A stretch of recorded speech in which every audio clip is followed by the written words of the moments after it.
Heavyweight. That word used to mean something. It meant fear. It meant mystique. It meant the guy walking out to the cage was the closest thing we had to a modern gladiator. The baddest man on the planet. Full stop. You didn't even need to know his name. You just tuned in because it was the big boys and somebody was probably leaving on a stretcher. Fast forward to now and, let's be honest, does anyone outside hardcore fans even know who the UFC heavyweight champion is today? Hey, we all know it's Tom Aspinall, and he's damn good. Fast, technical, smart, a rare talent in a division built on lumbering giants. But ask your casual buddy at the bar who the champ is, and 9 times out of 10, they'll say Ngannou or Jon Jones. That's the problem. Francis walked away, Jon Jones tapped out before he could defend, Stipe's on his way to AARP, and we're left with a division that feels like it's running on fumes. Heavyweight used to sell the pay-per-views, but starting in 2026, there are no more pay-per-views. UFC's moving to Paramount Plus, where fights aren't about one-night buys anymore. They're about keeping fans subscribed month after month.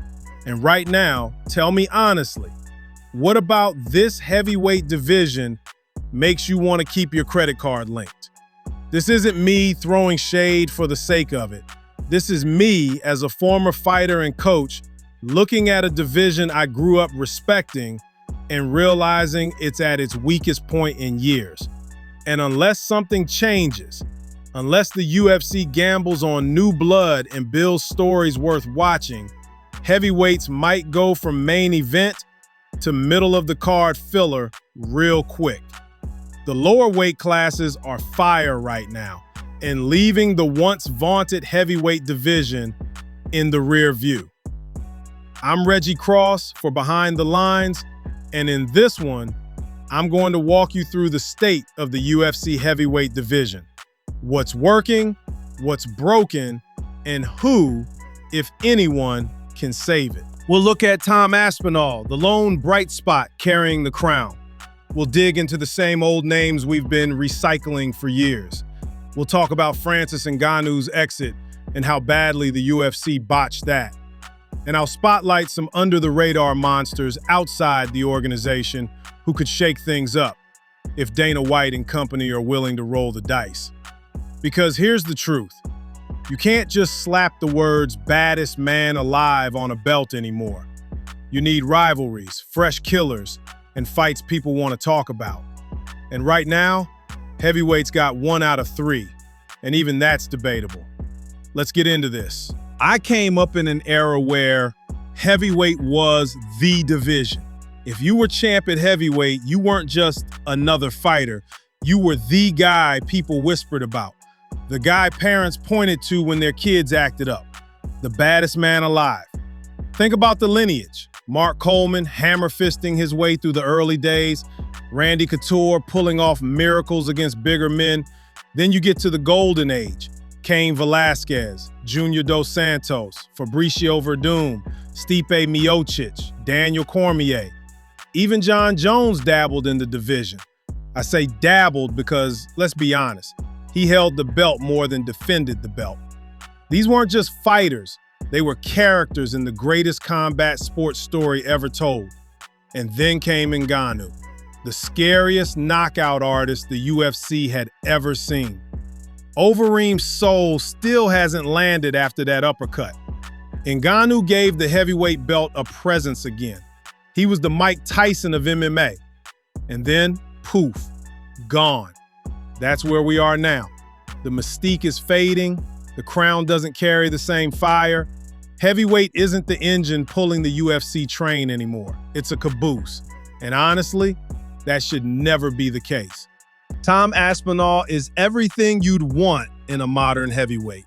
He's fast, he's technical, he's not just some big guy swinging hammers. He moves like a middleweight, he's got sharp boxing, sneaky submissions, and the confidence of someone who knows he belongs. But here's the thing. Aspinall feels like a champion without a kingdom. A king in a land with no rivals. He deserves the spotlight, but there's no one around him to amplify that shine. Jon Jones bailed, Stipe is on his way to the Social Security line, Ngannou's gone, and what does that leave? Cyril Gane? We've seen that movie. Good striker, but once the wrestling shows up, he melts. Sergey Pavlovich, built like a tank, hits like a truck, but his aura shattered when Aspinall starched him in a round. Curtis Blaydes, a solid wrestler, but the guy feels like the division's eternal gatekeeper. Alexander Volkov, reliable, skilled, but has he ever felt like a star? Aspinall has all the tools, but he's carrying this division on his back without the supporting cast to make him shine brighter. One man can't build a division. He needs rivals, monsters, storylines. Right now, he's shadowboxing ghosts. Let's be real, and I might twist some people up here. The top of the division looks like a playlist you've had on repeat for years. Same songs, slightly different remixes. Cyril, Gane, good striker, smooth as silk on the feet. But the man's wrestling defense is a meme at this point. We all know it, he knows it, the UFC knows it. And yet here we are, still trying to sell him as a title threat. Sergey Pavlovich. For a hot minute, he was the boogeyman. Big hands, big knockouts, terrifying aura. Then Aspinall wrecked him, and that aura vanished like smoke. Still dangerous, but he went from future champ to tough out real quick. Curtis Blaydes. The poor guy has been stuck in limbo forever. Elite wrestler, strong as hell, but every time he gets close to the top, he gets flatlined. It's almost tradition at this point. He's not a bad fighter, far from it. He just doesn't have that star spark, and the fans know it. Alexander Volkov. Solid, technical, big. He'll jab you, he'll kick you, he'll win rounds.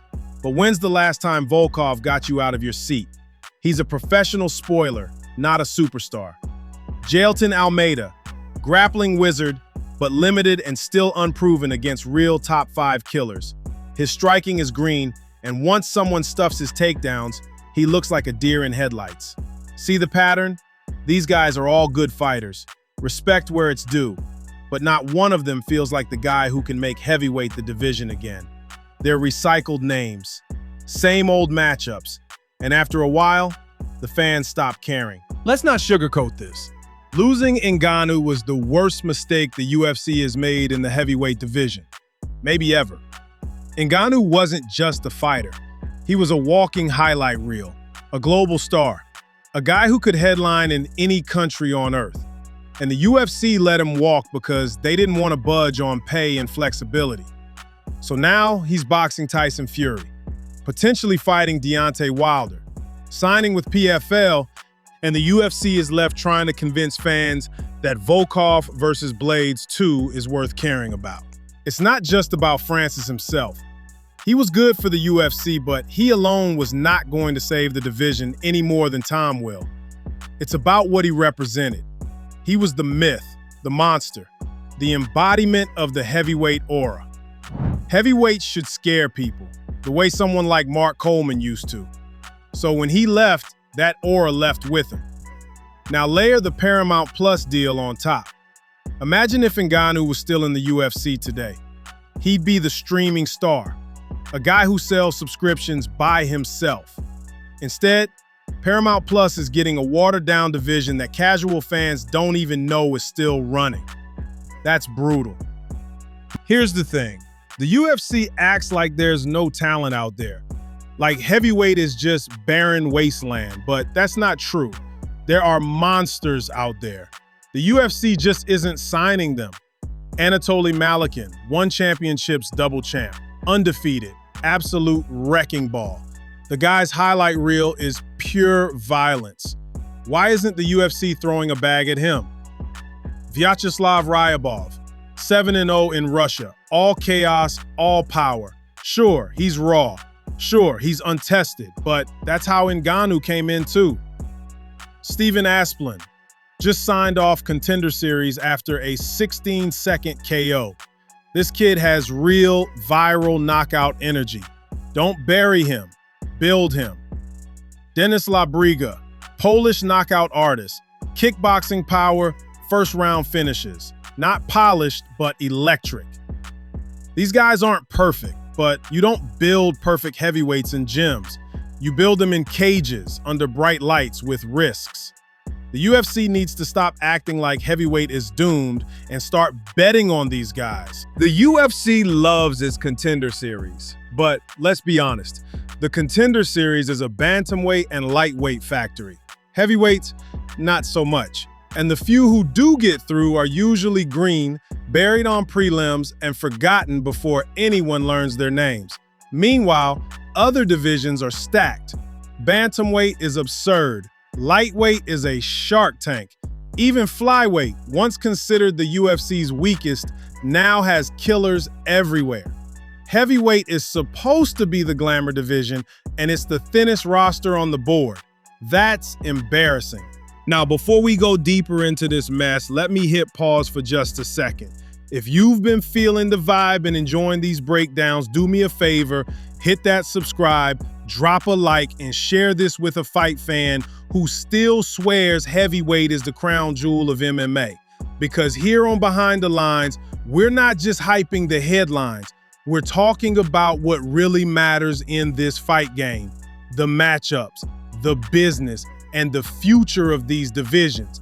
And if you've got takes of your own, I want to hear them down in the comments. Who do you think can save the heavyweight division, or is it already too late? All right, back to business. Now, I'm not just here to rag on the heavyweight division and call it a day. Anybody can sit on X or Reddit and say, heavyweight sucks now. The point of a real breakdown is asking, how do you fix it? Well, I've got some ideas. First things first, global scouting. Go get killers. Don't wait for them to DM the UFC on Instagram. Go to Russia. Go to Poland. Go to Africa. Sign the raw giants. Second, risky matchmaking. Stop padding records. Stop recycling gatekeepers. Throw the young lions into the fire and let the chaos create stars. But the biggest issue? Marketing. The UFC markets itself more than it markets fighters, and that's backwards. Boxing doesn't sell Top Rank, it sells Tyson Fury. It sells Anthony Joshua, and that's why casual fans know them by name. Tom Aspinall should be a superstar right now. Instead, he's just another guy in a UFC promo package with stock music and generic taglines. That's a crime.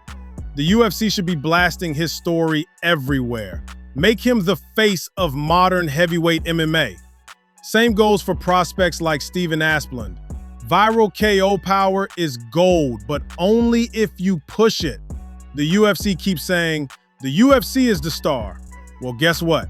In a streaming world, logos don't sell subscriptions. People do.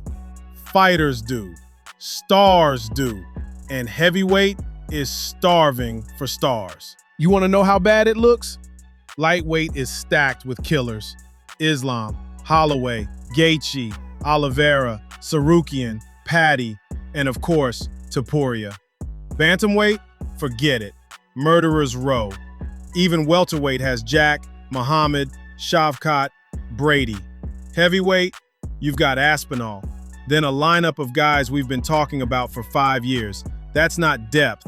That's stagnation. Here's where it gets scary for the UFC. In the pay-per-view era, you could hide a weak division by stacking other fights on the card. Sell the pay-per-view on one name, fill the rest. Done. But in the Paramount Plus era, you need consistent stars for people to tune in. You need monthly headliners who make people stay subscribed. And heavyweight, it isn't delivering that. Imagine if Ngannou was still here. He'd be one of the Paramount Plus poster boys.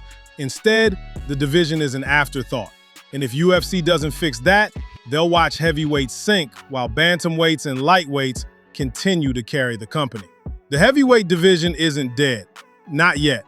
But it's on life support, and the machines keeping it alive are Aspinall's talent, the faint echoes of Ngannou's highlight reels, and the hope that somewhere out there, in Poland, in Russia, in a Contender Series cage, there's another monster waiting to be unleashed. Heavyweight used to sell millions on a Saturday night. Now, in the Paramount Plus era, it needs to sell subscriptions every month. And right now, it's failing that test. Lightweight and middleweight are carrying the company. Light heavy is exciting. Bantamweight has killers stacked on killers. Welterweight still has stars. Feather and Fly have serious talent. Heavyweight? It's supposed to be the division of legends, but it feels more like a division of leftovers. Maybe Tom Aspinall rewrites that story. Maybe a kid like Steven Asplin comes in and flatlines someone on live TV. Maybe Dana wakes up and actually signs Anatoly Malikin before one decides to run the heavyweight table themselves.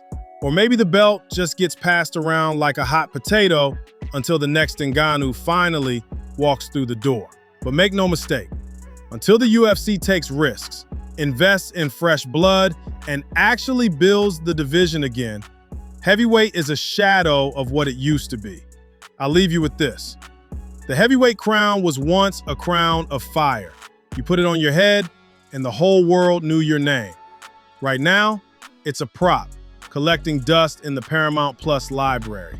The question is simple. Who's going to set it on fire again? I'm Reggie Cross for Behind the Lines. If you're feeling the vibe, hit that subscribe. And remember, hype fades, legacy don't. Peace. 745